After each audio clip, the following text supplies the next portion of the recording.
Oh, welcome to Horror Cult Trash River, the show that discusses all the masterpieces and trash pieces of genre cinema. I'm Gary. And I'm Chris. And we're finishing off Women in Horror, our theme that's been going for the last 2 weeks, by also finishing off a franchise we started talking about last week. Yeah, it's nice that we, franchise, it's a trilogy, isn't it? Really? Well, now that it's got an additional one, okay. It's technically, I'd put it in franchise category. I want to see more, so. And if we also count the Cheerleader Massacre films. Yes. Which I think many people try not to do, but... Yeah, they're not highly regarded, as far as I can see. We are, of course, talking about the other half of the Slumber Party Massacre franchise. Yes. The initial trilogy and the remake, franchise or not, is the only slasher series to have not only all female directors, but all female writers as well.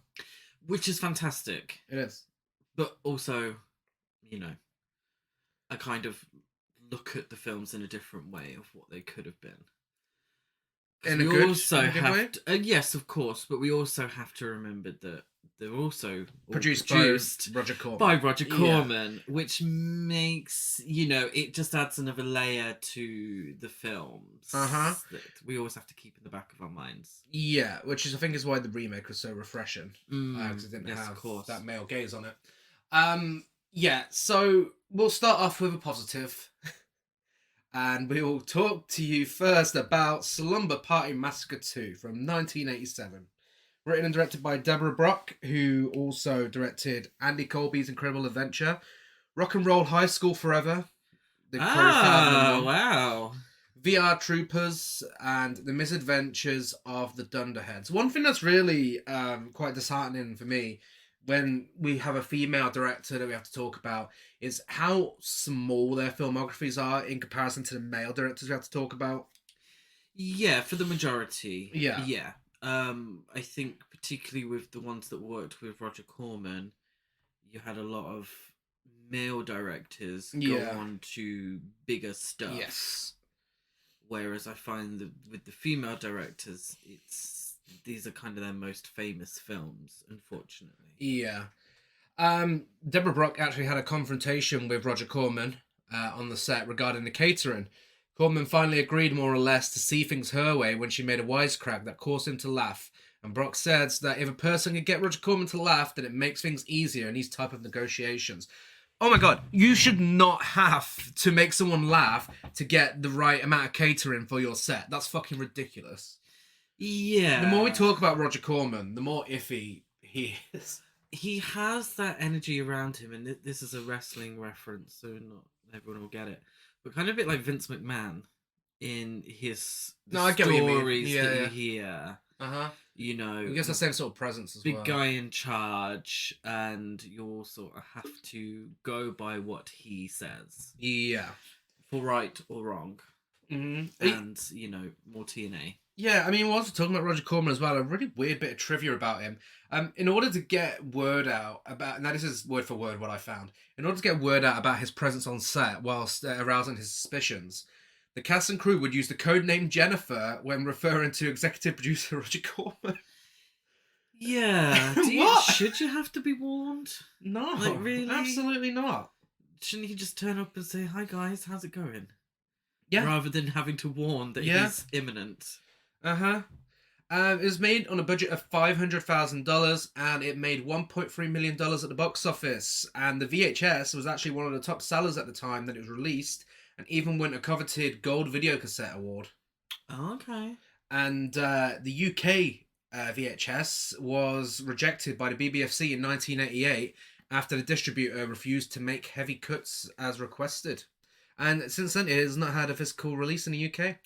That's weird. It was just refused. Yeah.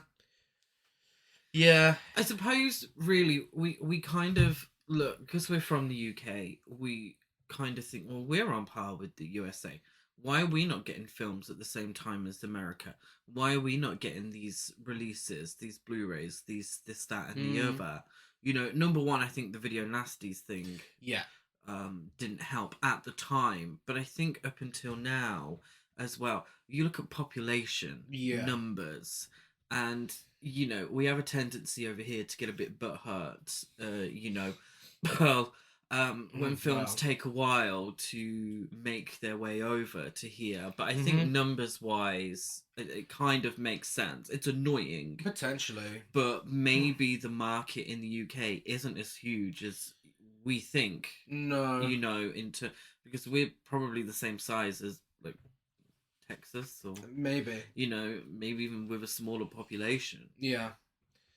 Um, One weird thing about this film is it's actually partially a musical. With Michael Monaghan's "Don't Let Go" being the film's theme song, as the film's filmed under the title "Don't Let Go: Slumber Party Massacre 2." However, when negotiating promotional deals with companies such as Pepsi, the filmmakers referred to the movie as simply "Don't Let Go." The title was shortened to Slumber Party Massacre 2 after production, at the insistence of Roger Corman. So, yeah, I feel like these films had a bigger buzz, no pun intended, in America than they did in the UK. So I assume it would have had a theatrical release in the UK at least, if I it's made 1.3 million worldwide. Wow. I mean, you could probably make that in America. Potentially. Really, I suppose.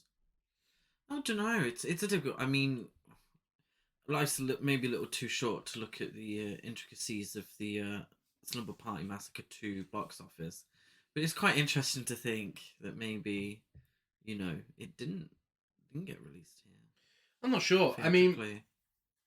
it's wild to me that a film like this would have been theatrically released anywhere back in the 80s. I mean, can you imagine something like this now? It's so fucking weird, so camp, so stupid, to the point that I feel like whatever joke Deborah Brock made on Roger Corman, I think she very much got him off her back. This feels like a creative freedom film.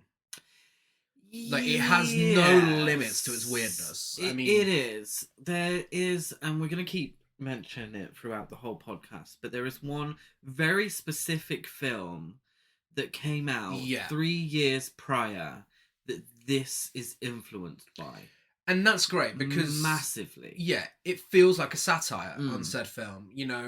In the same way you could see the difference in time between, say, Scream and Scream 4. Mm. You could see the same sort of difference in time between this and the first Slumber Party Massacre. How the first Slumber Party Massacre is very much your, Friday the 13th and slashers like that. This is very much a Nightmare on Elm Street. Yes, I think it. Yeah, well, we will get to it in the end, but yeah. Let's talk about the cast. In a section we like to call "Hey, I Know You." We have Crystal Bernard playing Courtney Bates. She's been recast this time around. She's not quite the ditzy, acting younger than she is character she was in the first film. Yeah. She was in Young Doctors in Love, Wings, It's a Living, Grave Misconduct, Happy Days, Fantasy Island, The Love Boat, My Two Dads, and more. So very much a TV queen. Yeah, I think My Two Dads isn't as gay as it sounds. No? No, if I remember correctly. I think it's a sitcom where she just happens to have like two dads, like a stepdad or something. Are you sure? Yeah, it's not gay. Okay. Yeah. I don't think it is. I kind of felt like I that would be heard very it was. progressive for the 80s. Yeah. I don't think that's no. Why do I feel like I heard that it was about that? My Two Dads. I feel like it was on a documentary or something, or I may have been saying the exact same thing. That, I mean, I can get the plot right now. Oh yes, please. So My Two Dads from 1987 to 1990. When Marcy Bradford dies, she leaves her teenage daughter Nicole in the custody of her two ex-boyfriends. Never mind. Yeah, you're right. There we go. That's probably why it was on a documentary. Oh, I bet there's so many jokes about people. I bet there assuming is. They're Yeah. gay. Kimberly MacArthur plays Amy, former Playboy playmate. Yes. She had it stipulated in her contract that she wouldn't do any nude scenes because after taking her clothes off in her 3 previous films, she was trying to distance herself from nudity. Oh, I bet that made Roger Corman fucking fuming. Yeah. Uh-huh. Bet he was so angry at that. Her other films and TV show appearances include Young Doctors in Love again, Oh, Malibu Express, Easy Money, Magnum PI, Highway to Heaven, Alvis and Me, Case Closed, Santa Barbara, and The Bakery. yeah. It's a weird. Well, I mean, obviously, I'm not the target audience for Playboy necessarily, but I think it's fierce. I surprised that they make such a big Playboy Playmate of the month or of the year, and it's kind of this big thing. But then she gets cast in Slumber Party Massacre 2. Yeah. With all due respect, I mean, we love this shit, of course. But it's kind of a bit like, she's not making the big movie. Like Malibu Express, is it Andy? Yeah, the guy who did Hard Ticket to Hawaii. Yeah. Andy Sedaris film. Yeah. These are low budget B movies. So it does make me giggle a little bit. Well, I mean, it draws a bit more attention to them. Oh, of course. And you know what? She doesn't do a terrible job. No one does. Actually, no one does in this I'm going to film. say it. No one does a terrible job. Heidi Kozak in this film. In this one. Heidi Kozak stars as Sally Burns. Yes, and if you're noticing, the character names are all taken from horror film references, whether it's characters, actors, directors, etc. Yeah. Yeah, Sally Burns, Sally Hardesty, played by Marilyn Burns in Texas Chainsaw Massacre. Mm-hmm. Heidi Kozak was in Friday the 13th, Part 7, The New Blood. The next one we're going to be discussing later this year. Dr. Quinn, Medicine Woman. Ooh. Discord and Harmony. Society, Recipe for Disaster, The Twilight Zone, and more.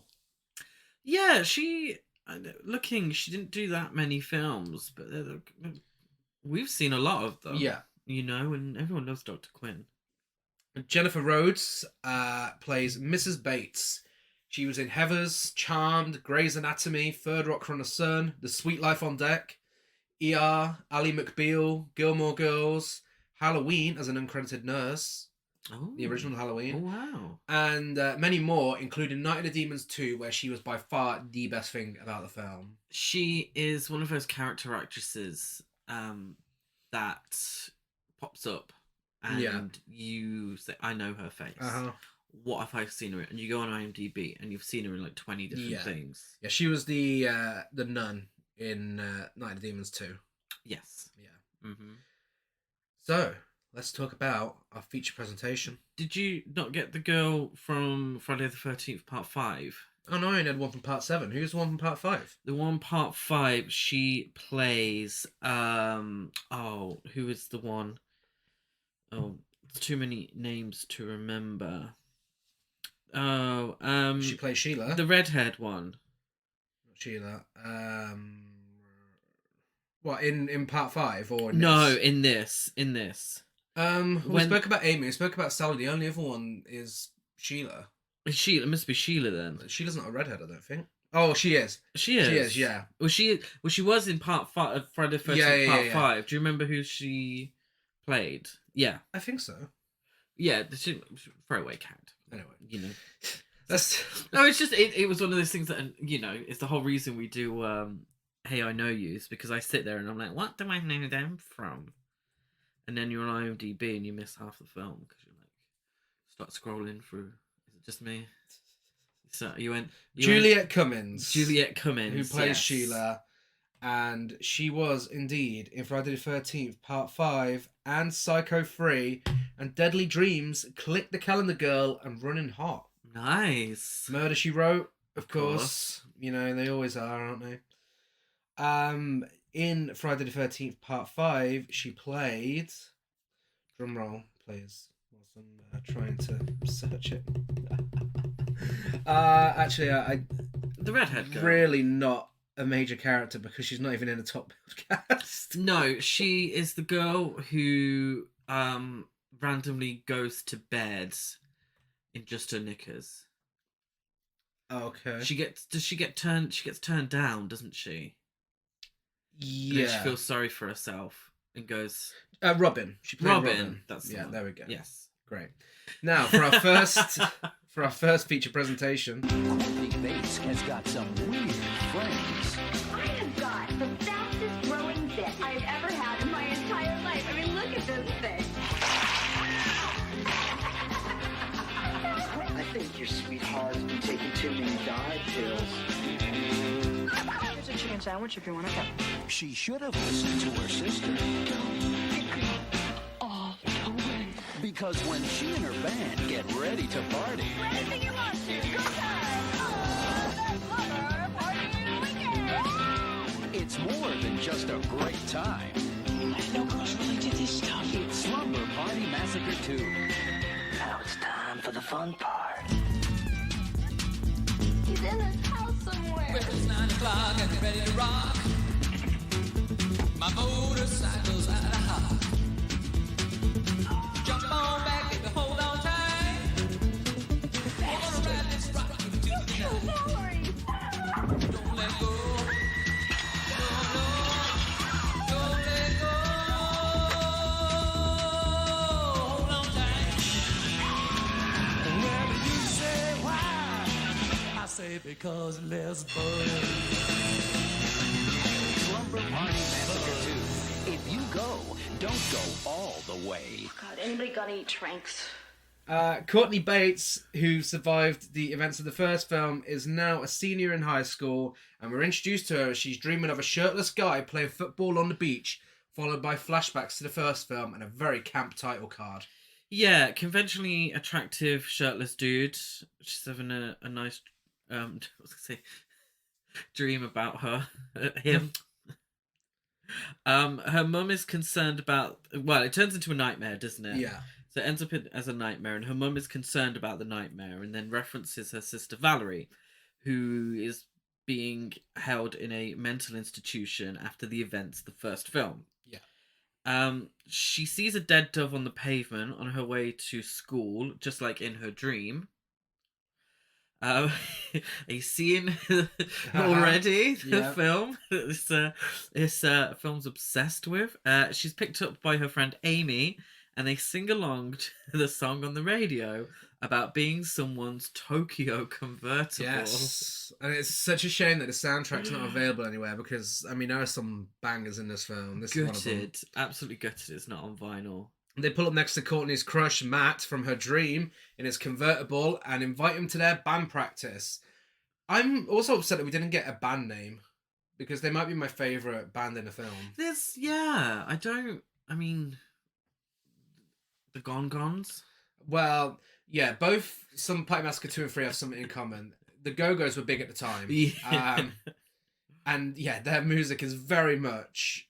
we get it in the next scene. We're treated to a wonderful performance by Courtney and Amy's band with their friends Sheila and Sally as they're rehearsing and very clearly not playing their instruments. As a musician, one of my biggest pet peeves when it comes to films and anything really that includes people playing instruments is when they've got the whole hand over the guitar fretboard and they're trying to strum it with just their fingers, no guitar pick. It's like, okay, look, we know you're not playing. Come on, put a bit of effort into it, please. Drives me mad. But I'm willing to forgive it in this case because it's so camp and these girls are just giving it their all. It's kind of a weird, and the whole thing is a very weird kind of Saved by the Bell energy. Yeah. Like if Saved by the Bell was a slasher film, Yeah. you know, I'm expecting them to start singing Friends Forever. Uh-huh. But no, they're singing a Go-Go's rip-off song. Oh yeah, Yeah. They're not even trying to hide it. No, it's you know, yeah, it's Belinda Carlisle and Jane Wiedlin. Yeah, Courtney's giving some backing vocals, giving it her all. The drummer, Sally, she's clearly not playing the same beat as the song. It's just everything. And Matt arrives and he awkwardly watches them. Oh, he's like, yeah. Yeah. And when the song finishes, Sally's like, oh, I'm so happy I got the drum roll right. Did you? Yeah. Did you? I don't know if you did. Well, someone did. Someone It did just on the wasn't recorder. her. Yeah. She invites, Courtney invites her crush Matt to stay at the at a condominium for her birthday weekend with Amy, Sheila, and Sally. So, what the hell is a condominium? I have no idea. It is a little suburban house. Is it just a type of house? It's literally, it looks like the neighborhood from Poltergeist. It's just a nice little house. Yeah, well, big house. Big really. house, yeah. I know we talk a lot about American housing on the podcast, but it does confuse me because, like, What's a condominium? I thought that was like where nuns lived. Condominium. And it's definitely not one of those. Matt says, "Will your parents be there?" She's like, "No." And he's like, "You bad, bad girl." And she's like, "Ah, not us. You must be thinking of some other girls." And he's like, "No, I'm thinking of you." And Good girl gone bad. He agrees to go and he kisses her. Like, it didn't take long for her to pull him, really. No, considering she'd been dreaming about him. Yeah. You know, I thought it'd be more of an effort than she this. put a little effort into it, and she got what she wanted. I mean, if only it could come that easy in real life. And she tells... No pun intended. Well, I mean, it's how it pulled you, really. Invited to a band practice, invited you away from a weekend, and there we go. Dreaming about me shirtless playing football, I don't think. Yeah, happens all the time. Sally says when Courtney gives them the news, she's like, "Oh, I know what Courtney's getting for her birthday. A boyfriend." Maybe not, as Courtney's mother isn't too pleased at the She's idea not. of Courtney going to the condo. She'd rather she joined her visiting Valerie instead. But she does come around to the idea in the end. doesn't Well, she reminds her that it's her birthday. Yes. She's like, "Oh, I forgot it was your birthday. I don't want to spend my birthday in a mental institute." I mean, yeah, relatable. Yeah, her mum lets her go. Courtney starts fantasizing about Matt again. Before she has a vision of Valerie in a psychiatric hospital, along with a man in full leather gear, playing guitar and doing a little dance. And he says, "Rock and roll never dies." She then has a vision of a drill going through someone's chest. Yeah.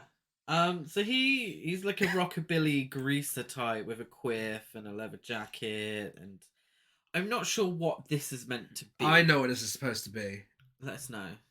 When we'll get a little further in. Okay. I have the exact explanation as told by the internet. Why this has been chosen? Yeah.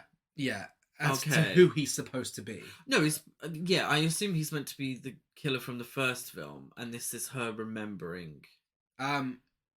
You're half right. Yeah. But I don't understand why. Okay, I'll skip ahead. Would you mind? Because it's going to annoy me. He is the killer from the first film. Yeah. He's Russ Vaughn reincarnated as a greaser with a drill bit guitar. So he is literally the reincarnation. Yeah. So why a greaser? Because this film needed to be a musical. And Oh, okay. So literally There's no- just pulled out Yeah. of a hat, Uh-huh. out of someone's ass, and just That's said, just make him a greaser. yeah, who is reincarnated as? Because I don't know how relevant that was in 1987. Yeah. Like I couldn't think of what the reference was. Yeah. You know. But Yeah, apparently he's one gigantic Freddy Krueger satire, which Yeah. makes the greaser direction even more baffling. Yeah. But his guitar has a drill bit on the end of it. As we mentioned in the original versus remake episode, this is included in the remake. Iconic. It's absolutely iconic. Yeah, super cool.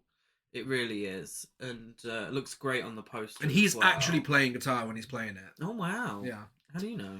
Because I'm not an idiot. You're an expert. The girls leave for the weekend. One of them has stole their brother's Hot, Wet and Wild book. Ooh. And Courtney continues having visions of her friends dying. The Hot, Wet and Wild book makes a few appearances in It this film. does. It's kind of one of those like very 80s, like ooh, saucy book. Like It's a novel. It's not even a fucking magazine. It's literally a novel. Like in the first film, it's a magazine, it's Playgirl. But in this one, it's like Hot, Wet and Wild, the novel. Okay, might as well be Lady Chatterley's lover.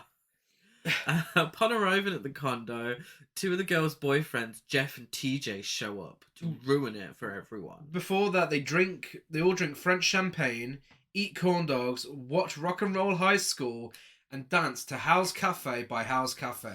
Yeah, so the girls are watching TV and Rock and Roll High School starts, which now I realise Roger Corman. is a Roger Corman film, and the director went on to direct the sequel, didn't Yeah. she? They turn it up and dance to a song that's definitely not part of the Rock and Roll No. High School soundtrack. Also, their dancing is a bit too energetic for the song. They're If dancing. it was Rock and Roll High School, I could understand, but the song doesn't actually go off that much. Okay, their dancing is way better than the song itself. Exactly. They all do individual dances while staring into the camera. They do. And then they all dance in sync in a row. Yes, it's high camp and definitely Saved by the Bell. Yeah. Definitely. Sheila ends up topless She does. because she's the only one actress, I'm assuming, that was willing to do it. It's her house. It's her condo. It's a weird one though, isn't it? It's one of those things that feels very forced. Yeah, this is the film where we get the scene that the remake did the satire of with the pillow fight. So Jeff and TJ, they show up, they do the standard boys outside the window staring in, and yeah, the pillow fight starts. There's feathers going everywhere. It's in slow motion. Sheila gets her boobs out. Yeah, and I mean, it was very much clearly Roger Corman's input, but watching it as a homosexual man in 2023, this is camp as tits. Oh, it's high camp and it's great. You know, we don't shame anyone for going naked in films. It's just very strange to see the different contracts on display. So obviously, you know, one of them's topless. Sally is in her bra and knickers, and then the other two are fully dressed. Yeah. And it's like, okay, I can see who had what written into their contracts for this film, which just makes it seem a bit, I don't know. Obviously it's fun and it's camp, but when you know about Roger Corman, you know about his insistence on nudity and such, and it's just a bit like, ugh, you know, it just really sticks out like a sore thumb. That night, Courtney has a dream of the killer from the first film, who is now, as I explained earlier, is a reincarnated version of Russ Vaughn. And, yeah, she wakes up on the kitchen floor after he says, "Hey, baby, love the one you're with." All his little quips make no sense. They're just like little fucking lyrics from songs, just thrown out of nowhere. You know when you do an impression of him, you sound like Countess Luann. Oh, well. I can imagine her saying... I'd love to see her in that role. Yeah. Yeah, I find he's more sexually aggressive than, you know, it's kind of stuff like I won't leave you alone until we go all the way and such, which I think is interesting, but not really dealt with. It's just kind of, I think it's an interesting, because So is Freddy Krueger, though. So I feel like it's very much, again, part of that satire. Yeah. I'm not sure if this is, I suppose it is a satire of Nightmare on Elm Street. I think primarily. To a certain degree. Yeah. Yeah, no, I agree. I think Because don't forget, we've had the sequels by this point as well. Yeah, I think they're / parodying it, but also kind of hoping word gets around how much like Nightmare on Elm Street it is, so they can make some box office. Yeah, I mean, the reason I'm thinking parody is because of what the franchise is going for as a whole. You know, it started with slasher satire. I feel like it did continue here. I feel like those elements are still in place because this is very much a comedy. Yeah, even like IMDb has it listed as a comedy. Yeah, oh yeah, way more than the first one. This is an outright comedy. Yeah, and obviously with the musical elements as well. It's definitely a parody of slasher films. Definitely. That day, she has more visions of the driller killer when TJ throws her into a swimming pool. And after she wakes up from passing out in a swimming pool, Sally's like, "Hi, how's the hangover, queen?" Yeah, TJ's a fucking knob. He's an absolute dickhead. Yeah, he also fills her up before throwing her into... His way to cure her of a hangover is to touch her up in front of his girlfriend and throw her into the pool where she has another vision and almost drowns. Yeah. And the whole thing is everyone tells her that she's just got a bad hangover. Obviously, it's, you know, some form of PTSD from what happened in the first film. / the reincarnation of the killer from the first film is actually back to get her, but they don't know that at that point. But they just tell her it's a hangover. I knew I recognised TJ from somewhere. Oh, where's he Him from? and his stupid fucking laugh. Joel Hoffman was in Pumpkinhead and Slaughterhouse. Mhm. I do remember him in both of those. Yeah, he does this thing where he just, after every word he says, he laughs, and he's just so fucking annoying. And he has the biggest eyebrows you'll ever fucking see on someone. I'm assuming that's the point, not the Yeah. eyebrows. Oh no, he is absolutely meant to be that guy in a slasher film. Yeah, definitely. Courtney's eating a burger and has a vision that there's a hand in it as TJ reads out parts of Hot, Wet and Wild. Yes, Hot, Wet and Wild again. Then we get a nice montage, don't we? We get a lovely montage. To the song Why. Well, I'm assuming it's called Why because they keep saying Why. Absolutely goes off. It's really being performed in the living room. Yeah, it looks seriously. It really goes off, and it's the Go-Go's, the house down boots. Jeff and TJ are loving it. Yeah, they're having a really sitting on the great time floor. with it. Yeah, well, Sitting we on the would. Yeah. You know? TJ eventually he's enjoying it so much he gets up and starts doing a little Crispin Glover style dance. Yeah, I would. But yeah, it's intertwined with scenes of Courtney staring at a picture of Matt and kissing it, Amy washing her car, and TJ wrestling with Sheila's brother's blow up doll in the swimming pool. Yeah, that fun. All the fun activities people did before the internet. Courtney goes to the fridge and a chicken jumps out. Sorry, in a bizarre series of events, Courtney goes to the fridge and a chicken jumps out at her and starts leaking black ink. Yeah, it's a raw chicken as well. Yeah. A dead raw chicken. Reminds me of Zombie Flesh Eaters 3. Zombie Flesh Eaters 2. 2. Yeah. Zombie 3. Yeah. The Italians. They're horrible. It's titles. ridiculous. Absolutely ridiculous. She tells Jeff and Amy about it, and when they check, it's just a normal chicken still in the wrapper. Yeah, on the floor as well. On the floor. And they're like, oh, it's just a hangover from that French champagne. It's all that French champagne you were drinking. Sally continues to write her masterpiece. The lyrics I got down was, what I want most is a pie in the sky. What does pie in the sky mean? I mean, I thought that means heaven. I thought it means dying, but okay. Pie in the sky? Maybe. Very old-fashioned, isn't it? She also wants a sugar daddy with a candy shop. Yeah. Yeah? It's not... Do you often get drummers... You're in a band. Drummers writing lyrics and... Yeah, my drummer writes lyrics, yeah. Nice. Yeah. It's not unheard of. It's not popular, but it's not unheard of. I suppose Phil Collins. Roger Taylor did it. Yeah. Queen. Yeah. I'm pretty sure he wrote Under Pressure. Oh, did he? Yeah. Oh. Don't quote me on it. But anyway, I mean, Sally is obviously leagues above every other drummer that's ever existed, because, I mean, lyrics like, I need a sugar daddy who has a candy shop. It's just perfect, really. Surprised no one's taken it. 50 Cent, maybe. Christina Aguilera might have, actually. Hey, oh, yeah. Sweet sugar candy, man. Courtney takes a bath, just like Nightmare on Elm Street, which starts overflowing with blood whilst the driller killer plays his guitar. She interrupts Sally's songwriting session, rude, to show her, but the blood is gone. And Sally says, hey, are you on drugs or something? And she says, I wish I was, Sally. Well, Sally can relate to Courtney's mental breakdown because she has a spot forming on her face. We then get, which a really pretty cool scene, actually. Yeah. It's a vision of Sally's face growing a huge zit that then explodes directly in Courtney's face, spraying her with pus. Yeah. Oh, I hate that word.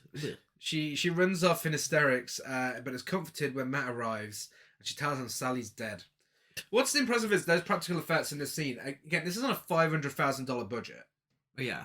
And all of the practical effects in this film are top notch. Yeah, actually. Yeah, no, definitely. That one's probably the highlight as well. It's something a little different. You don't always see in films. It's like, how many times can you kill someone with a drill? Mm-hmm. You know, it's just a really cool visual. Yeah. And yeah, it just makes it stand out. My thing with Courtney is, at what point is she going to realise these are all visions? I know. Like, at what point are these things never actually happening? Is she going to realise? Shortly. TJ says to Matt, I think your sweetheart's taken too many diet pills. Because he's that guy. She's ruining my weekend. Yeah, Jeff blames it on the French champagne again. Jeff is obsessed with his French champagne and the damage it's done to Courtney. That's xenophobia for you, isn't it? Yeah. Sally disappears and the group is unable to find her, but she later returns to the house whilst the police are there because of her disappearance. And she reveals she left to go to the store to buy more Oxy 10, and then she ran into a hot guy. Yeah. And you know, when you run into a hot guy at the store, Police officers are fuming. Yeah. wasting the taxpayers' money. Did you get the names of the police officers? One was Kruger, and who was the other one? Guess. Craven. No. I don't know. What was the other one? Voorhees. Oh, okay. Courtney and Matt are left alone, and Matt surprises her with a birthday cake, and the two begin to have sex. When she says, "Matt, I've never," and then the driller killer appears and says, "Gone all the way? Let's rock and roll, baby." He impales Matt through the chest. Yeah, we get what the vision was with his drill. Yeah, before chasing Courtney downstairs, where he then confronts the returning group. No one questions where this guy's come from. No. Before no, they do. Do they? Yeah, so as the others escape, the killer impales Sally with the drill. Mm-hmm. So he kills Sally, and she does that thing where she stands against a wall for a very long time as the drill's getting closer and closer and closer. And she's like, Yeah. You probably could have ran away, hun, but it's all right. It's okay. She's too busy wondering what's going to happen to her masterpiece. Of a song. But yeah, they said, I don't know who it was. Says, Courtney, where did this guy come from? She says, I don't know. I was dreaming about him, and then he suddenly appeared and killed Matt. But there's also another. I put, sounds very familiar. Yeah, there's another I very. thought about it in my dream. There's another very familiar bit of dialogue prior to this as well, when he starts cutting Matt up with his drill and he has his arm, and she's like, "You're just a dream," and he's like, "Does this look like a dream to you?" It's like, that's dangerously close. Yeah, I do think, I think we can say it's a parody, but also, like, really, it is a kind of a copycat. Yeah. Well, you can't, there's stuff you can get away with in a parody, but if you're just redoing the film, Yeah. can you really call it a parody? It's not Gus Van Sant Psycho here. Sheila and TJ flee whilst Courtney, Amy, and Jeff leave in Jeff's car. But Jeff is impaled by the killer after he says, "This is dedicated to the one I love." And Courtney and Amy flee back to the house. Had we had the sort of, by this point, that sort of annoyance with Freddy Krueger's quips. Oh, absolutely. But by 87... 87, wasn't that Dream Master or was it Dream Warriors? Dream Warriors. So that was kind of... that was when it was still pretty cool. I think it wasn't really until part 5 where it's like, oh. Yeah, dear. Maybe. Or You part 4, potentially. Part 4 was when he really... Yeah. Part 6, obviously, is the worst. But part 4, he had his little quips in the first 2 films, kind of. Really amped it up for Warriors, and then really went for it for Dream Master. Yeah, no, this is definitely... I feel like Dream Warriors would have been released before this was made. And I assume it's Roger Corman, so these would have had a quick turnaround. Same year, wasn't it? Oh, yeah, that's what I mean. quick I feel like these turnaround, would have of had quick course. turnarounds. Oh, these films. yeah. It's... And this is the thing, I don't always realise about films, is that a film like this has kind of, in my opinion, stood the test of time. Yeah, Like of the course. original film really stood the test of time, when really it was probably filmed in 3 weeks, and a lot of the people involved didn't think it would go anywhere. Did they think that 2, queers in Salford 40 years later would still be talking about these films? Yeah, No, I don't mean, think so. it's even, we're starting to see it again now with, like, Scream and Scream 6. Scream was released last year, and we have Scream 6 being released in, like, 2 weeks' time.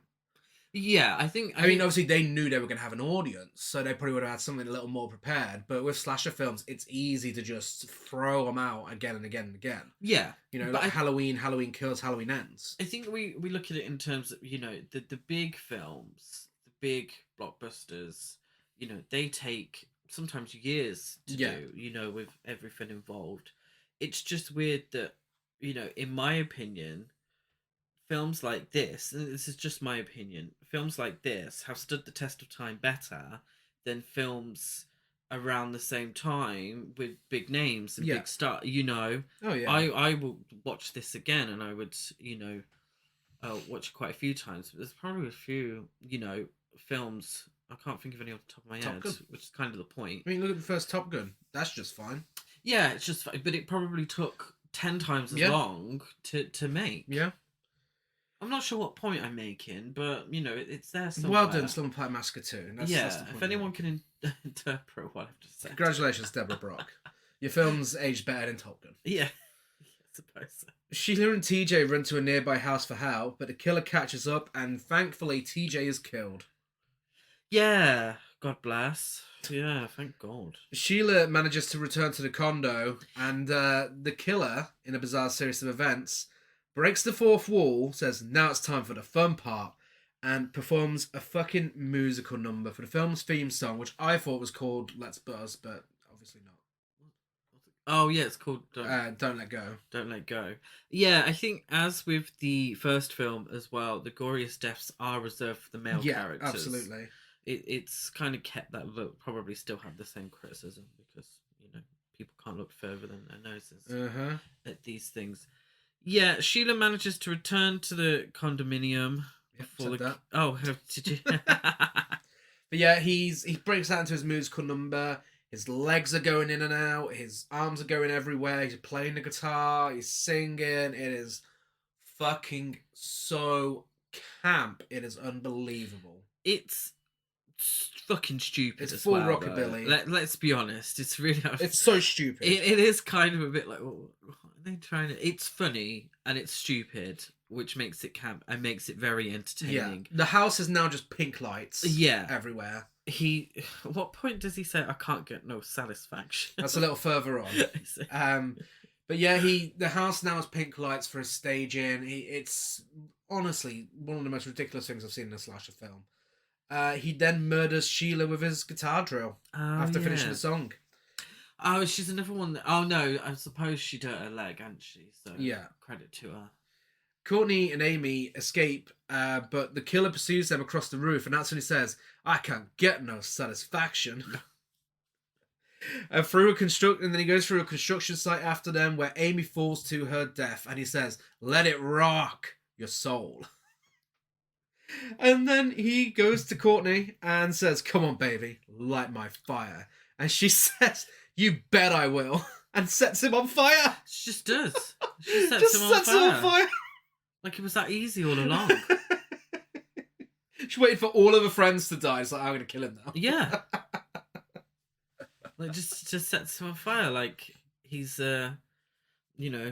child murderer from Well, yeah. Elm Street. Again, great stunt work. The guy on fire. $500,000 budget. This is just amazing. Yes. They really, they did the absolute best with the absolute minimum. I think it's interesting that Courtney is our final girl. Like in the first film, and we mentioned it in our original versus remake, is that they had 3 final girls. Yeah. And Courtney's the only final girl in this. Mm-hmm. And by her own admission, earlier in the film, she's a virgin. Yeah. Which I think kind of plays into the slasher film conventions that the first film was parodying. Yeah.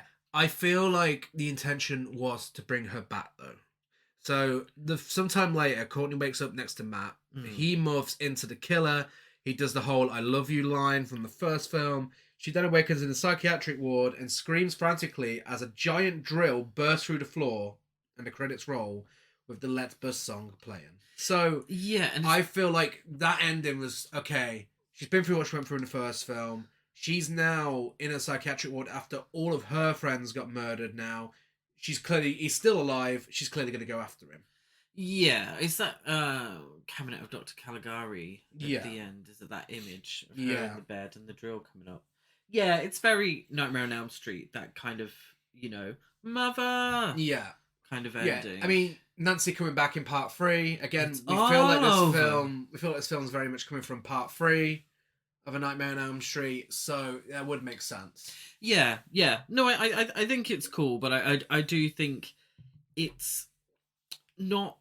I think it plays into some of the stereotypes that the first film was parodying. Yeah. Do Do you know what I mean? And Yeah. I don't see it in this sense that it's an all-out parody Mm-hmm. of those. But yeah, no, I really like the commitment to it being an all-out comedy, and the musical moments make it stand out in a really Yeah. crowded genre. You know, especially at the time, there'd been so many slasher films. It really made it stand out. I Yeah. love the way that the film looks. Very 80s. So many pastels. Mm-hmm. Like, I don't I don't know if it was a conscious decision, but like everyone's wearing pastels. Yeah. The lighting is very pastel. The wallpaper, the when it goes to that pink later in the film, it's all very pastel. Oh yeah. I Yeah, love absolutely. it. Yeah, I wasn't the when I first watched it, I wasn't the biggest fan. I thought it was more of a trashed piece. I didn't think it was entirely intentional everything it's doing. But sometimes, when you sit down and you analyze something for the podcast, you can really see what it's going for. And this was absolutely intentional. Everything happens in this film is intentional, and I really think it is a fantastic slasher film. So fun, and for me, it's easily just as good as the first film because it does something different. Yeah. It doesn't try and rehash the same thing again, and when it does it different, it goes really different, and you can't complain with that. You can't complain with a film that wants to be as weird as this. I mean, yeah, it's very much taken from Nightmare on Elm Street, but it's just ridiculous and so much fun. Yeah, and like I said, I do think it loses some of the social commentary of the original, but I also think that the original lost some of its social commentary because of Roger Corman. Yeah. Which is a shame because with the heightened comedic elements being pushed to the forefront of this film, there was more room to have those definitely. social commentaries. But it's a fun film. Yeah, and it's camp as hell. And what do you give it for your rating? I give it 7 shades of pastel out of 10. I gave it 8 copies of Hot, Wet and Wild out of 10. I knew you were gonna go hot, wet, and wild. Always do. Masterpiece, trash or basic. Again, it's not really one you'd give any of those to. No, It's just a lot of fun. yeah. It's kind of an intentional trash to be, which doesn't make it trash because it's trying to be one. You know what I mean? It's available on Shudder and video on demand if you want to check it out. And if you enjoy this, I recommend checking out Sleepaway Camp 2. Oh, yes. Love Sleepaway Camp 2. Always recommend that. If you enjoyed this, I recommend checking out Prom Night 2. Yeah? No, it's Because very much the same fun, tone. Yeah. campy, silly sequel to a film, you know? Or Saved by the Bell. Yeah. So next up we have Slumber Party Massacre 3, released in 1990. Yes. Directed... Saved by the Bell, the new class. Yeah. Directed by Sally Matheson. It's the only film she directed. She produced Heroes Stand Alone, Blood Fist, Wizards of the Lost Kingdom 2, Silk 2, Overexposed, Concealed Weapon, and more. In an interview, she actually admitted she hated horror films and only took this one when offered by Roger Corman because it was the first opportunity for her to direct a feature film. That says a lot about the time it was released. Yeah. Many fans and critics feel her lack of enthusiasm and commitment is why this is the weakest entry in the trilogy. Yeah. They've pointed out it's basically just a by-the-numbers rehash of most of the scenes from the previous 2 films. This ended up being the only film she directed, but she produced several low-budget thrillers. Yeah. Yeah. This is easily the worst film in the franchise. Yeah, in the words of Alexandra We haven't seen Burke, Cheerleader Massacre. No. But, yeah. In the words of Alexandra Burke, let's discuss the elephant in the room. Yeah. This film is not good. This is awful. It's awful. And I'll say it now. I fully support women's right to make shit films. Because women deserve the opportunity to make shit films. If the men are allowed to do it, then the women are allowed to do it. So I am here for it. I won't be watching it again. No. But Sally Mattinson, I'm glad you had the opportunity. Yeah. Maybe it wasn't for you. But I'm pleased to see it. It's just ridiculous that this woman wanted to direct a film, and the only thing she could get was a B-grade slasher film from Roger Corman. Like, there's Yeah. no other opportunities for it. That's awful. No. That's fucking terrible. And had she? I mean, those credits were they before this? I think some of them are. I think most of them after. But and it's one thing. I suppose we have to commend Roger Corman to a certain degree for, giving chances to women. Okay, we are But- not commending Roger Corman at all for this film. No, of course not. No, but if the bigger studios wouldn't do it, unless you were like a Barbara Streisand and already established, I suppose it's not the biggest foot in the door. It's not. No. It's a bit of a stinky foot in the door. Yeah, But it's a foot in the door. yeah. This film though has the worst bit of trivia about Roger Corman. Oh, absolutely. So far. No, And absolutely. I feel like the only reason, I mean, obviously by this point it was a Slumber Party Massacre thing. It's made by women. And I also feel like he felt like that let him get away with something he does in this film. And it is fucking Yes. disgusting. But it's also something that it's not the first time he's done it, and we'll discuss it later. Yeah. Oh, God, no. So it's written by Catherine Siren, maybe? Saran. Writer of Honey Free, Dare to Dance. Ah! Oh my god, the Jessica Alba. I know, I didn't even know there was a second one. Werewolf, The Beast Among Us, True Heart, Dangerous Waters, Hostile Intentions, Blood Fist 2, Dead Space, Uncaged, and more. Also the director of The Prince and Me 2, The Royal Wedding, Christmas Do-Over, Our Italian Christmas Memories, Cross Country Christmas, In the Heat of Passion 2, Unfaithful, A Christmas Duet, and more. Right. Okay. Yeah. Yes, it was. I see. It Yeah, was I written see. by her. See what's going on here. Budget even lower for this one, $350,000, and Yeah. it made $1.2 million worldwide. Now, this film is awful, but the practical effects are at least consistent. So again, go you. You definitely skimped on the cast, but Oh god. but you got those practical effects in there. Speaking of the cast, when the actresses auditioned, they knew their roles would involve nudity. But after they were cast, some of them refused to go nude, including Playboy playmate Marie Carlton, who had been posing nude for years and performed nude in previous films. Sally Mattison agreed to let them keep their clothes on. That's one reason why producer Roger Corman, who preferred a lot of nudity in his films because, quote unquote, he knows that's what helped sell them, later forced Mattison, forced the director to reshoot a scene where Maria Ford was attacked. The time where the killer rips off her lingerie and all she wears is a thin thong. More on that to come. Yes. It's a difficult one because I can't speak for every hot-blooded male on the planet. In the 80s or 90s, straight hot-blooded male on the planet. I don't watch a film, although I did go through a phase of it appearing a lot in films that we chose to watch. But I don't watch a film with the intention of seeing a cock or an arse, and I'm not judging if anybody does. But if that's all you can sell your films on, then maybe, you're in the wrong side of the film industry. It's a weird, I suppose when we discuss that scene, we can be a bit clearer. Let's discuss who's in it. Yeah. In our second installment of Hey, I Know You. Do you know Keely Christian, who plays Jackie Cassidy? I do not know. No, well, that's because you've seen nothing she's been in. She was in A Brand New Life, Parker Lewis Can't Lose, Married with Children. I've seen Married with Children. You may have seen her in that then. Earth Angel, Charles in Charge, and Hollywood Boulevard 2.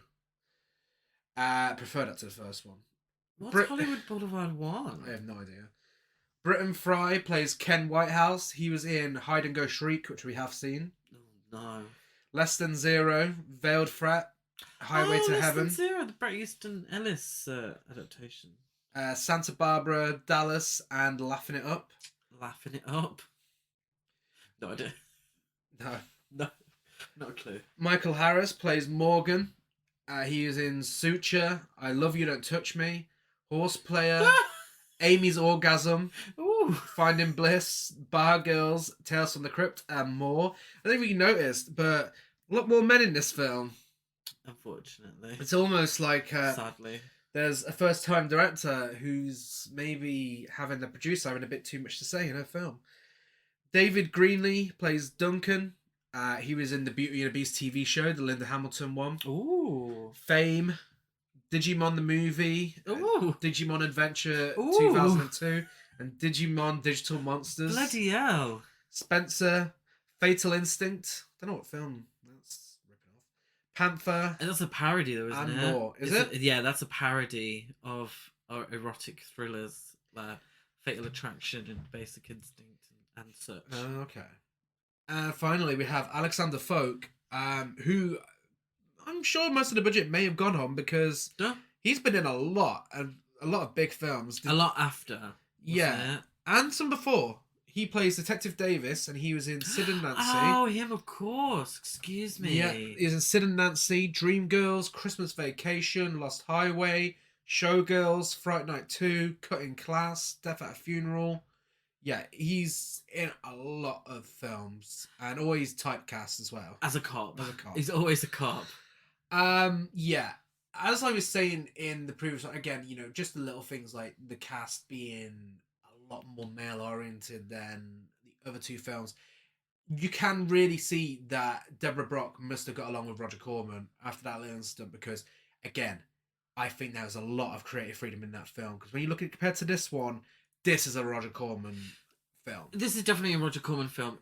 I think the fact that there's so many male characters is because it's obsessed with the whodunit. Yeah. Oh, God, yeah. The first two films, we know who the killer is. Yeah.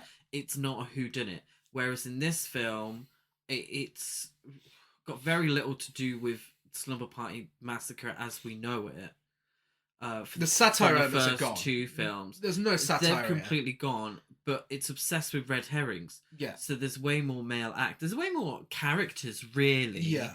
And they all get lost in the shuffle. Yeah. But there's more male characters because it is obsessed with this red herring whodunit bullshit. Yeah, I got lost with who is who so many times in this film. Oh my God, absolutely. And I'm bad in general, even worse. Yeah, this absolutely becomes the film that the first two films in the remake parody. Yeah, no, absolutely. So, without further ado, let's talk about our second feature presentation. Summertime. And the only thing the girls of Malibu Beach need is good music, good friends, and guys. So, what's it worth to you? I know what you're thinking. You're thinking, a guy like that, that's just the kind of guy we need at the party tonight. They just invited the wrong guy.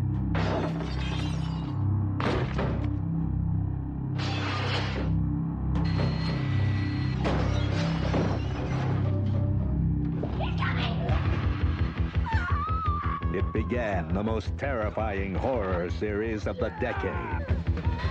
Now, the Driller Killer's back.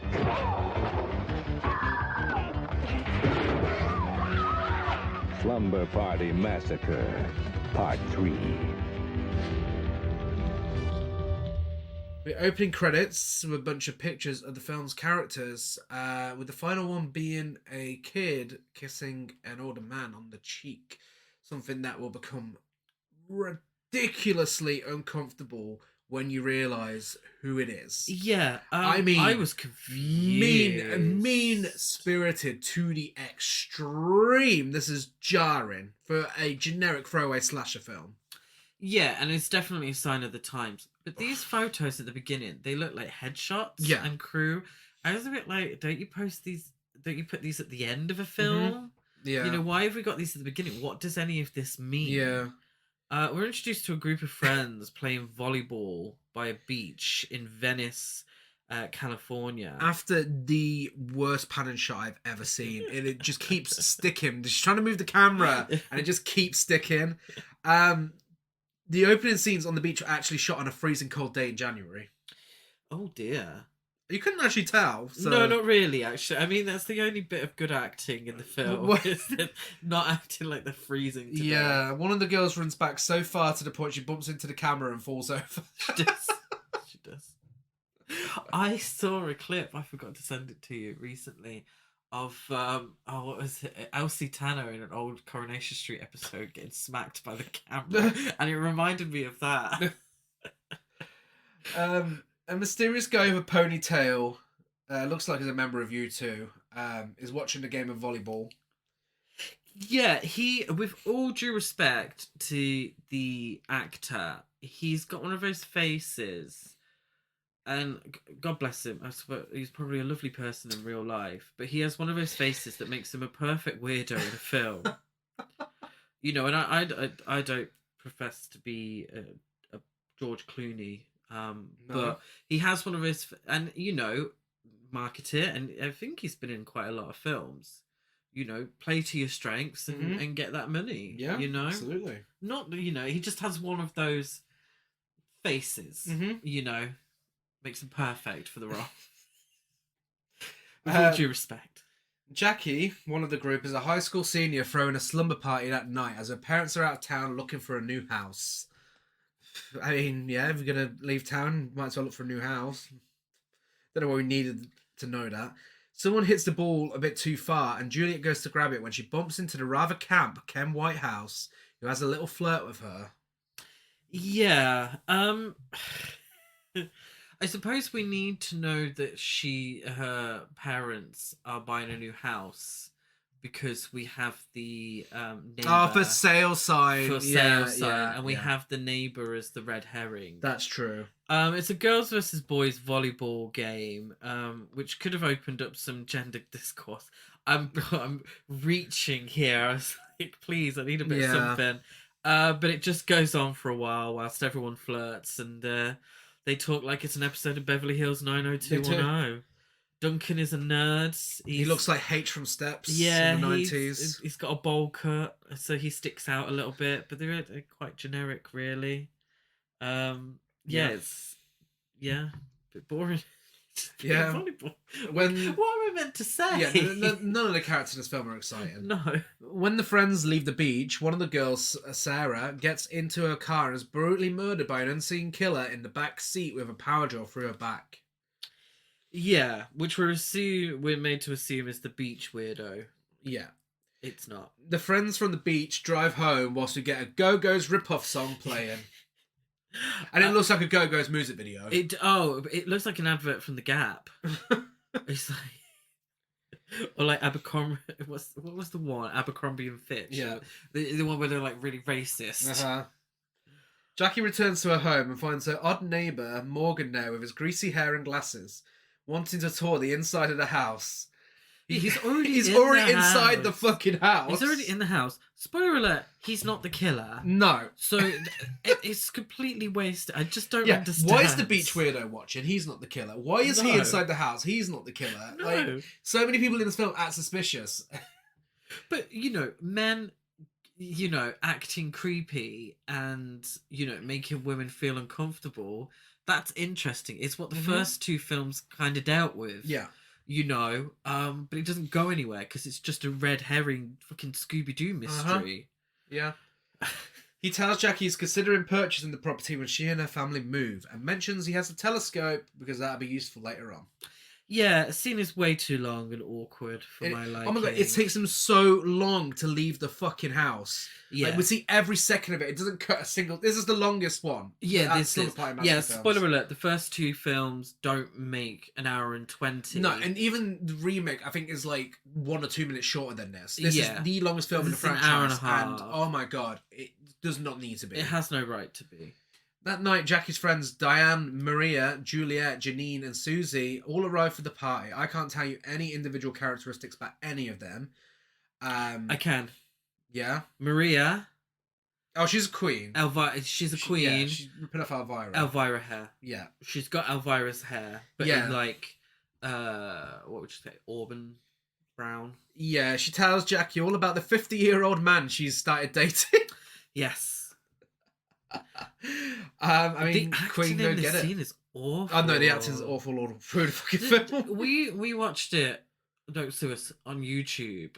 It's the only place you can It's watch the only it. place, and the quality jumps really weird. So I don't know. I feel like that's the film. I feel like this scene, but you know when like something's been cut and it's reinserted, and obviously the quality jumps. This is how this scene felt. They're just out on what I thought was a balcony. Yeah. I don't know where the fuck they are because it doesn't seem like the garden where the barbecue is and the whatever. But the quality jumps, and I'm like, fucking hell. They did a reshoot and inserted this. How fucking boring. Yeah. So boring. But she's giving Elvira the house down boots. So Yeah. props to you, And she's Mama. dating a 50-year-old man, so she's in it for the money. She's... And the boys are planning on playing a prank, and one of them says, and just the only standout line of dialogue I got from the scene is, "Hey, there's more than one stud in this group." I just found it funny that one of them said that. Well, Morgan calls as well, doesn't he? Yeah. At night, as he's spying on the girls, and he wants to come over to see the house at night. I was like, are you fucking serious? Like... But... knowing that he's not the killer, like what is he doing? Why is he calling? Yeah. Why is he calling? It's never explained. Well, shortly after the girls start sexy dancing while stripping. Yeah, my issue with this one, as opposed to the first two films, is they were dancing to music, and they're dancing to music now, but they're two of them. I don't know which ones. They're obsessed with like clapping, and finger clicking. So annoying. Yeah. And they all look like they're dancing to different... You know, whereas Yeah. in the second film, they look like they were all dancing to not the song playing. In this one, each individual person is dancing to a different song. Yeah. Frank, Tom, and Michael arrive and scare them with masks, one of which is Freddy Krueger. Yo, Maria and Juliet are dared to strip. As is... like with the second film as well, Maria goes topless, but Juliet is just in her underwear. Yeah. You know, whatever. But then Maria asks, is it okay if she changes into her pajamas in the front room, in front of her? I don't know if I misheard. That's what I said. Is it okay if I change my clothes here? Is it okay if I change my clothes here? You've just been dancing topless for everyone. Yeah. Like, where are the boundaries here? Like, it's okay if you dare me, but if I'm getting changed, I need to ask your permission. Okay. Jackie angrily tells the guys to leave, so Frank and Tom go to get something for the girls, whilst Michael goes to apologise to them. Michael encounters a masked killer who impales him with a house for sale sign. Yeah. So Michael, the second person killed in the film, I don't understand why he was the one told to go back and apologise. Yeah. But I think it's important to note that Michael is the only black character in the film. And, you know, the old stereotype's true, you know, they exist for a reason, and the black characters in slasher films are always the ones killed first, you know? That reminds me, actually, the kills in this are very equal opportunities, whereas in the first two, where you see the guys get the nastier deaths and the women are off screen, no, the women get brutally murdered in this. Because again, I really think this is a Roger Corman film. Yeah, I think this... You wouldn't know this is directed by a woman.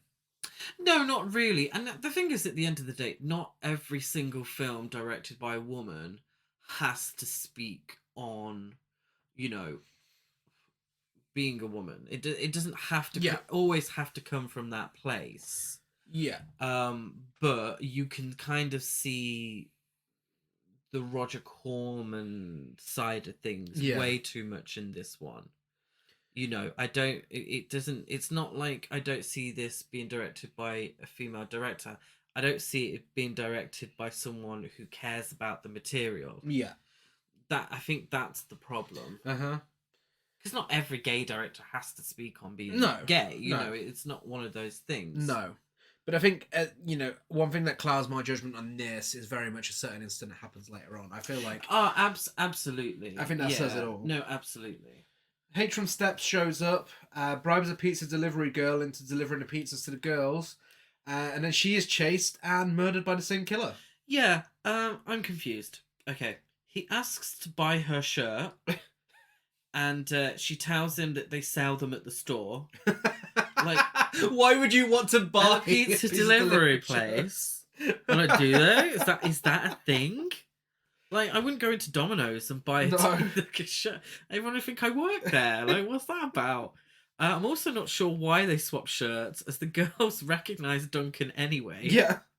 If he had just said, "I'll give you $10 so I can deliver the pizzas," I mean, it's still the same face. They still, the moment they open the door, Duncan. Well, he stands with his back to the door at first, and then you expect him to turn around with his eyes drilled out, you know, like the first one, but no, he's very much alive, unfortunately. But I don't get why the need to have the red t-shirt. I know. It's a lot of effort. I don't know. I think it's just so they could see the delivery girl take her top off to change. Of course. Two of the girls are having a gossip about what Frank did to one of them in the kitchen. When they notice someone is at the window, they open the curtain to see the beach weirdo and they just scream in his face. No, it's so awkward. I don't know what they're trying to do, but it's so awkward. And it gets even more awkward because the girls let Frank and Tom in the house, and then Ken appears right behind them and just smiles at the camera for so long. It lingers on him for ages. It's like when you accidentally make eye contact with someone. Yeah. It's so awkward. Well, they call the police about the beach weirdo, and the police dismiss them as girls with overactive imaginations. Detective Davis and Officer O'Reilly have a conversation about a police officer who recently committed suicide. Officer O'Reilly tells Detective Davis that the cop was gay. Well, he doesn't necessarily say gay. What he does is he explains via campy hand gesture that he was a homosexual. To which he replies, "Jiminy Cricket, that's no reason to kill yourself." Thank you. Real true ally. This really raises some issues with something that happens as the film goes on. Again, relating to that picture at the start of the film. If you haven't seen this yet, I'm sure you can see where this is going. Yes. The cop, Officer O'Reilly, just feels like a rip-off of the Killer Clowns from Outer Space Cop, which is cringy because the Killer Clowns from Outer Space Cop was a satire on cops like that. But I feel like, I mean, he even looks like him. I feel like that's taken directly from that. Like the way he's talking and everything is very much that Killer Clowns from Outer Space. Believing, teenagers these days. Yeah. Tom and Susie have a romantic moment in front of Jackie's dad's swordfish in the basement. Yeah. They're watched by who we believe to be the killer in a POV shot. Yeah. Yeah. Upstairs. But aren't killed. Nothing happens. Upstairs, after Juliet and Ken have sex to an REM ripoff song, Ken leaves and Juliet... Oh, what's the frequency, Kenneth? Juliet, in a bizarre series of events, is electrocuted by an unseen killer in the bathtub who throws Jackie's vibrator into the bath whilst plugged in. Yeah, this song, I know it's an REM ripoff, but it's like bam, bam, bam, bam, the inside of your thigh. They don't actually have sex. Well, technically not. They do have oral sex. Yes, they do. Yes. But Ken isn't able to rise to the occasion. Yeah. And so, takes a trip down south. He gets scared when she goes near his cock. Yes. I also feel like Juliet's nudity in this scene is a body double in a bad Dolly Parton wig. Because it doesn't not match her hair. I don't know if she had a bad hair day at one point, but it does look like a, what would they call it on Drag Race? Shake and go Dolly Parton wig.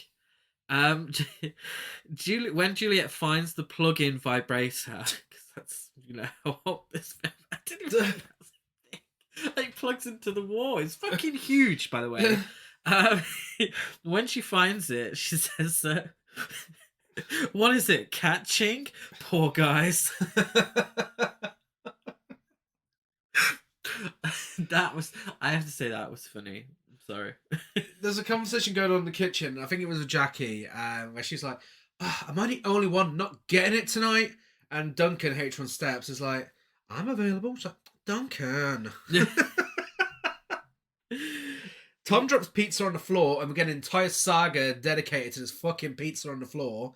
He ruins the carpet, and Susie and Jackie make it worse whilst trying to clean it up. And Oh god! I shit you not, there is so much screen time dedicated to this fucking pizza on the carpet. It's true. Ugh.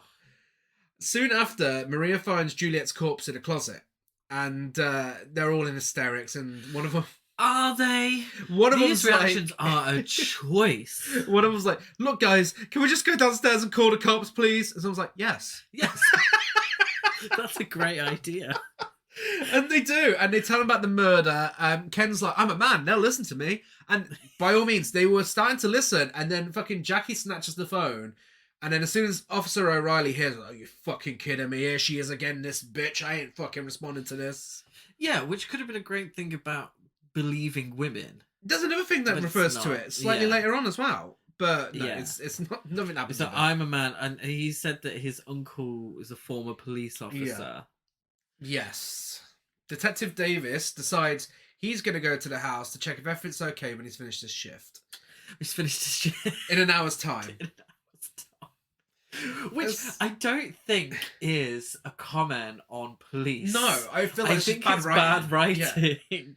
As Ken and Tom run to find help, whilst discussing their knee and ankle problems, because why wouldn't you want to hear Well, they about that? don't.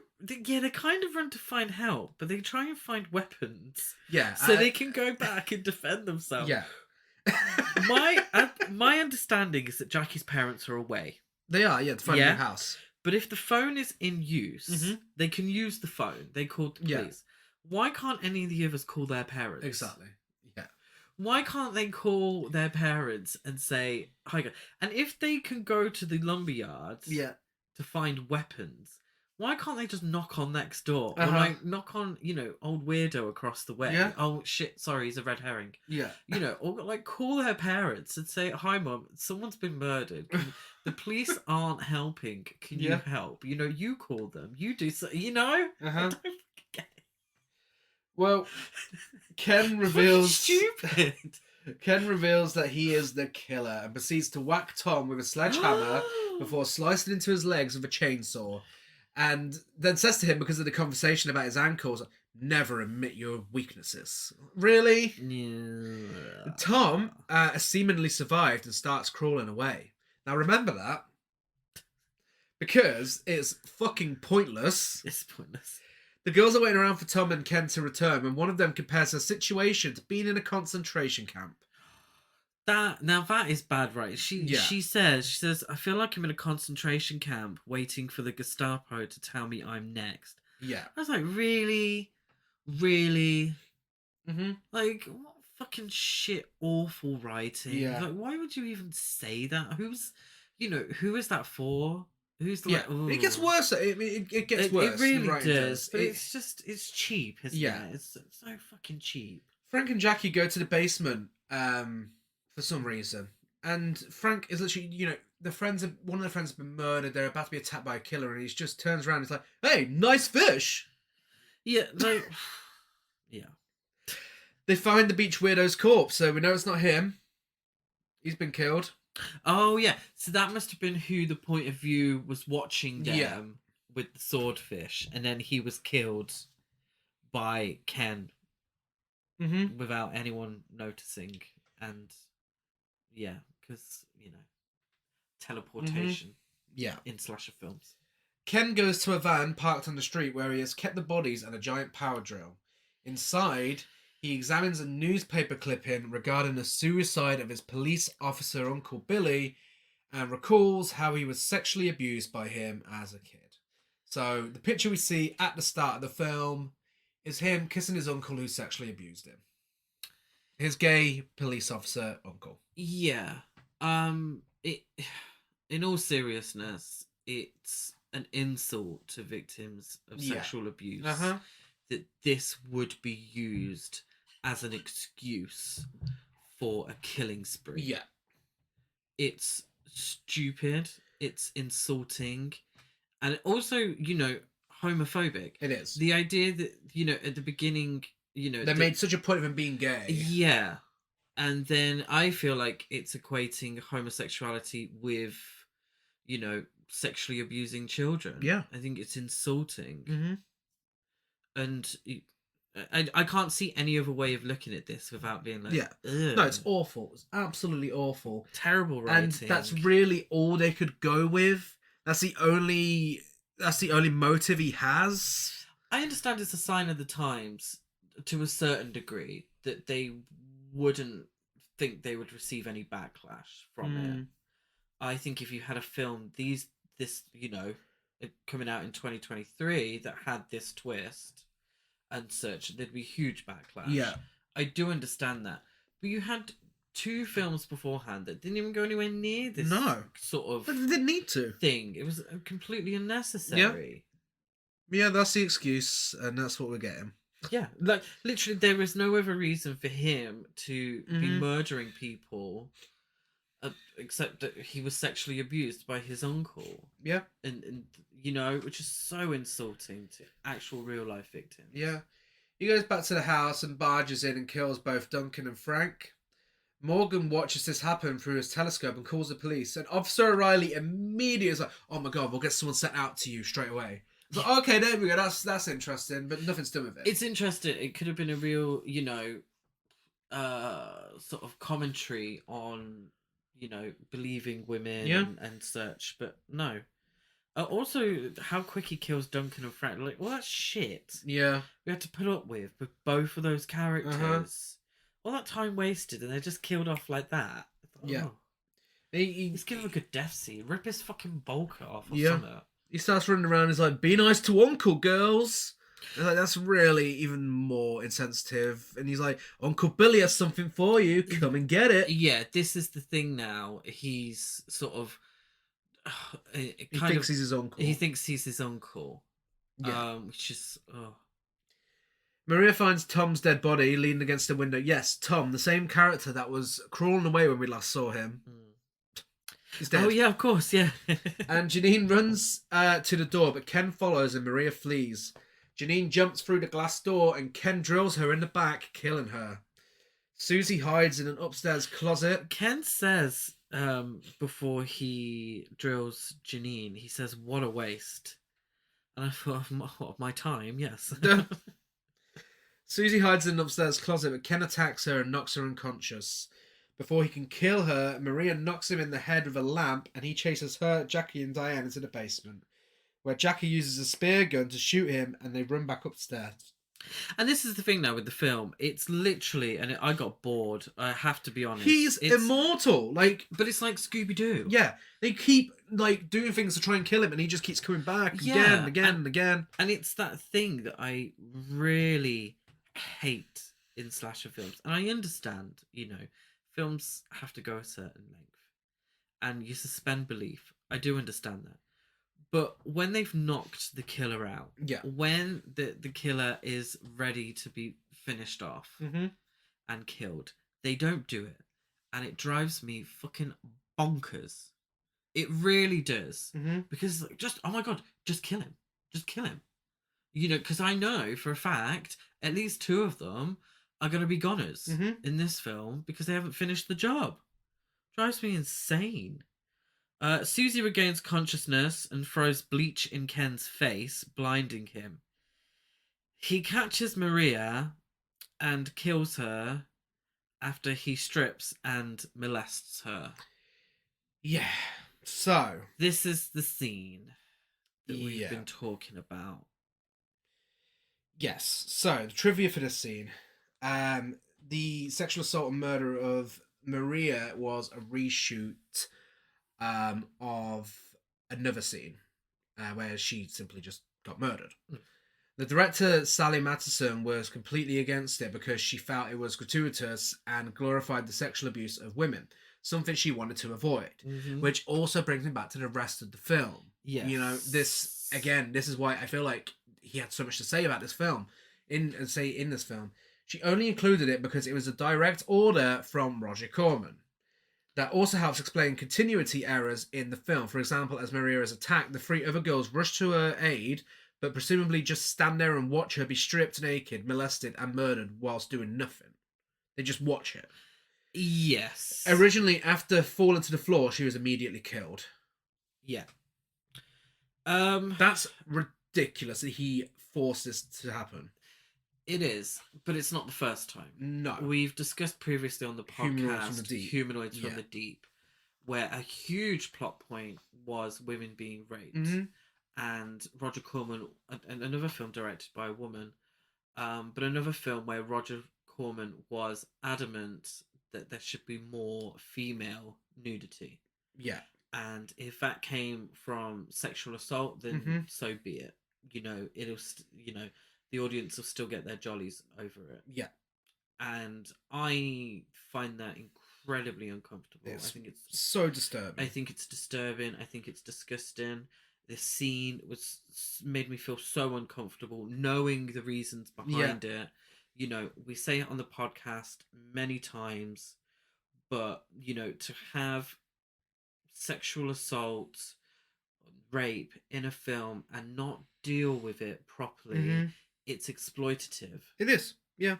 And it's highly uncomfortable, and there's no place for it. There wasn't any place for it back then, you know, and there isn't any place for it now, and it drives me insane. And it's, you know, even if this wasn't a shit film to begin with, it's really just it's the carelessness of it as well. The fact that, you know, there is a continuity error in there just because he's desperate to put this in. Yeah, absolutely. You know, and again, it makes it look like the characters just didn't even try and help her at all. After they've just been smashing him over the head with things, throwing bleach in his face all this time. Yeah. That's what they've been doing.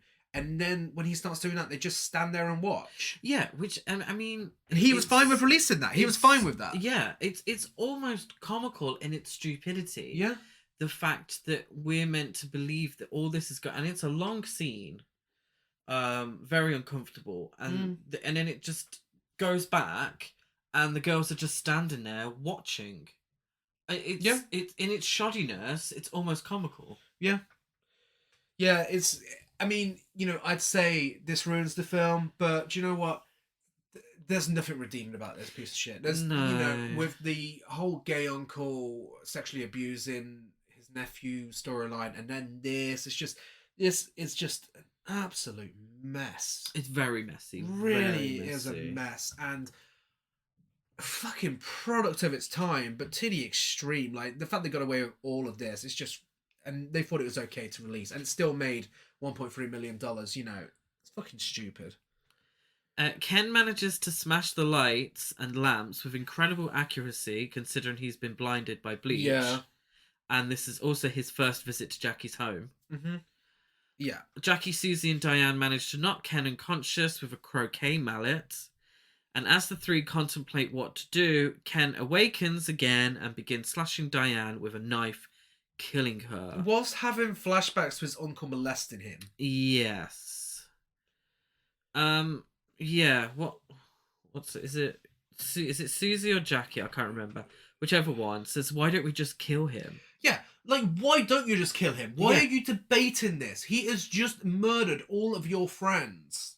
Yeah, and then is it Susie? Yeah. The main one. She says, "You don't just kill someone who's lying there." Oh, shut the fuck up. He's just murdered all of your friends. Yeah, so she is directly responsible for Diane's death because she was like, "Oh, you don't kill someone who's just lying there." Yes, you fucking do.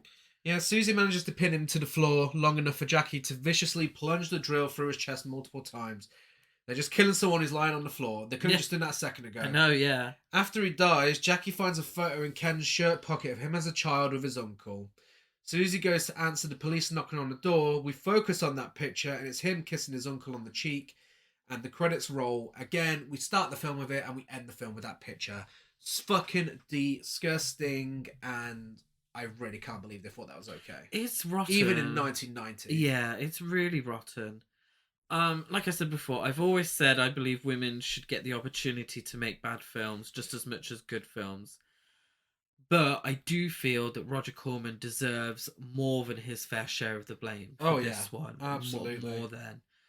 Forcing people to include a sexual assault scene just so you can have something for people to get off to. Yeah. So fucking weird. Why was this guy not investigated? That is fucking weird. Well, wasn't he the Lance Henriksen in Scream 3?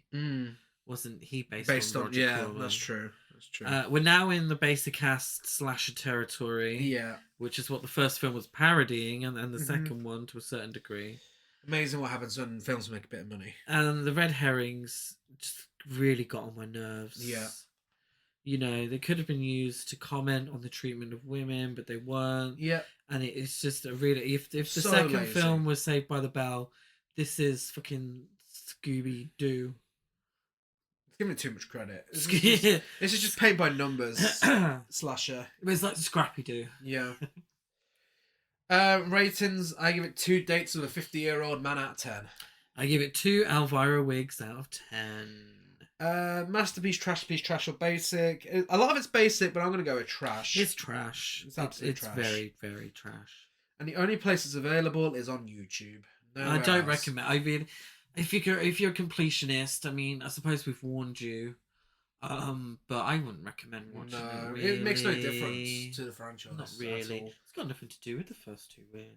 If you enjoy this, I recommend checking out Prom Night 4, Deliver Us from Evil. Same sort of tone, slightly better.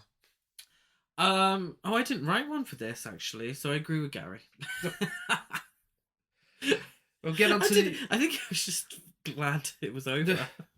Getting on to the awards, we'll only be giving an award, one award to one of the films. Spoiler alert, I mean, Manny's going to go to the third film. Biggest Queen, I actually have Sheila in Slumber Party Massacre 2 because she threw the party at her house. She's got her tits out for everyone. She was, it's her band. Yeah, that's true, actually. All-round queen. I think Sheila, yeah. I agree with Sheila. I did think Maria as well. Yeah. Because she's a queen. But yeah, Sheila. Biggest gasp, the only award the third one's going to get is the sexual abuse storyline in part 3. Yeah, I didn't really want to... Yeah. True, that is the biggest gasp. But I put the killers... When the killer starts singing in Slumber Party Massacre 2. Best dialogue, I have, "Come on, baby, light my fire. You bet I will." Now, this is the one I give to part 3. Yes. Yeah, deserved. Because it's saying what I was thinking. Yes. Yes, you should call the police, bitch. And that's camp. It's a tough one, but I'm going to give it to both of Courtney Band's performances in the second film. Absolutely. The Go-Go's light singing in Slumber Party Massacre 2. Yeah. So, if you are a fan of these films, let us know on social media. We're Horror Cult Trash over on Facebook and Instagram, Horror Cult Trash on Twitter. I'm dead at Gaz92 on Letterboxd, Gazman205 on Instagram, and GazChris92 on Twitter. I'm Chris Barker823 on Letterboxd and Instagram. And you can check out the Horror Festival we're running, Gasp Horror Festival, across all social media as Gasp Horror Fest. And if you like what you hear, then give us a rate, review, subscribe on iTunes, like a follow on everything else. Next week, we're back into the month of random shit. We ain't got no themes. So, of course, we're going back to some good old trash and discussing LOL. Or LOL. LOL. To celebrate Miley Cyrus's new album being released the same week. As Hilary Duff would call it, laugh out loud. Yes. When's the new album out? Next Friday. Ooh. So perfect time. Didn't even do it on purpose. No. Yeah, just happened. What a way to celebrate. So yes, we'll be back, same time, same place next week. Bye.